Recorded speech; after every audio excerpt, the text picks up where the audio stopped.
আদিবাসী জিন্দাবাদ, শ্রমিক জিন্দাবাদ, আশা জিন্দাবাদ, we want land pata, no rest, no rest, আদিবাসী জাগিছে, আমাক এসটি লাগিবই, শ্ৰমিকৰ হাজিৰা 500 টাকা লৈ বৃদ্ধি কৰক, আমাৰ আদিবাসীক জনজাতিকৰণ প্ৰদান কৰক, কাষ্ট সাৰ্টিফিকেট অতি শীঘ্ৰে শুধৰণি কৰক, চাহ শ্ৰমিকৰ মজুৰি 500 টাকা লৈ বৃদ্ধি কৰক। আজি আমি সদৌ আদিবাসী ছাত্ৰ সন্থা আশা নগাঁও জিলা সমিতি আৰু আদিবাসী জানি শক্তি সংগঠি নগাঁও জিলা সমিতিৰ উদ্যোগত কলিয়াবৰ সমজিলা আয়ুক্তৰ কাৰ্যালয়ৰ সন্মুখত আজি আমি 2 ঘণ্টাৰ কাৰ্যসূচী ৰূপায়ণ কৰিছোঁ। আমাৰ যিহেতুকে দাবী, আমাৰ পূৰ্বৰ দাবী, আমাৰ জন্মস্বত্ব অধিকাৰ আমি বাৰ্থ ৰাইট আমি বিচাৰিবৰ কাৰণে আমি এনেকুৱা ধৰণৰ বাৰম্বাৰ আমি আন্দোলন কৰি আহিছোঁ। গণতান্ত্ৰিকভাৱে এনেধৰণৰ বাৰম্বাৰ আমি ধৰ্ণা প্ৰতিবাদী কাৰ্যসূচী কৰি আমি মেমৰেণ্ডাম ছাবমিট কৰি আছোঁ। কিন্তু আজিলৈকে কোনো ধৰণৰ আমি অসমত বিজেপি চৰকাৰৰ পৰা কোনো ধৰণৰ সঁহাৰি পোৱা নাই। আমি দেখিবলৈ পাইছোঁ বিগত কংগ্ৰেছ চৰকাৰে আমাৰ আদিবাসী জনগোষ্ঠীক ভোট বেংক হিচাপে ব্যৱহাৰ কৰিছিলে।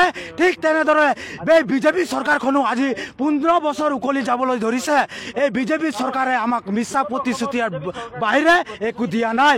গতিকে অসমৰ আদিবাসীসকলক জনজাতিকৰণ প্ৰদান কৰিব লাগিব। যিহেতুকে জনজাতিকৰণ আমি আমাৰ কাৰোবাৰ ধনৰ পৰা, ঘৰৰ ভঁৰালৰ পৰা বিচাৰিব পোৱা নাই, আমি সাংবিধানিকভাৱে বিচাৰি পাইছোঁ। RGIৰ মতে বিচাৰিছোঁ। আমাৰ যিটো 36টা আমাৰ যি জাতি আছে, এই 36টা জাতিক আমি জনজাতিকৰণ বিচাৰিছোঁ। আমাৰ যিসকল বাকী জাতিসমূহ আছে তেখেতলোকে আমাৰ SC হিচাপেও আমি দাবী কৰিছোঁ। গতিকে আমাৰ এই জনজাতিকৰণৰ দাবীটো আমাৰ পূৰ্বৰ দাবী, আমাৰ জন্মস্বত্ব দাবী, আৰু এই দাবী যেতিয়ালৈকে পূৰণ নহয় তেতিয়ালৈকে আমাৰ সমগ্ৰ অসমতে এনেধৰণৰ প্ৰতিবাদী কাৰ্য চলি থাকিব বিজেপিৰ বিৰুদ্ধে। লগতে আমি দেখিবলৈ পাইছোঁ যে বাগিচা এলেকাত যি ধৰণে চাহ শ্ৰমিকৰ হাজিৰা বাঢ়িব লাগিছিল, ঠিক তেনেধৰণৰ হাজিৰাটো বৃদ্ধি পোৱা নাই। বিজেপি চৰকাৰে কৈছিল যদি অসমত বিজেপি আহে তেতিয়াহ'লে আমি চাহ শ্ৰমিকৰ মজুৰি 551 বৃদ্ধি কৰি দিম বুলি কৈছিল। আমাৰ ঝুমৰ যি বিনন্দিনী পাতিলে, ভাৰতৰ প্ৰধানমন্ত্ৰী আহিছিলে, তাতো অসমৰ মুখ্যমন্ত্ৰী আৰু ভাৰতৰ প্ৰধানমন্ত্ৰীয়ে কৈছিল যে বাগিচা এলেকাত মাটিৰ পট্টাটো প্ৰদান কৰি দিম বুলি কৈছিল। কিন্তু আমি একো দেখিবলৈ পোৱা নাই। গতিকে আমি কাষ্ট সাৰ্টিফিকেট যি ধৰণে লাগে, যে কাষ্ট সাৰ্টিফিকেট লিখি আছে টি লেবাৰ, কোনোবাই টি লেবাৰ হ'ব পাৰে নেকি? এক্স টি লেবাৰ কিবা জাতি থাকে নেকি?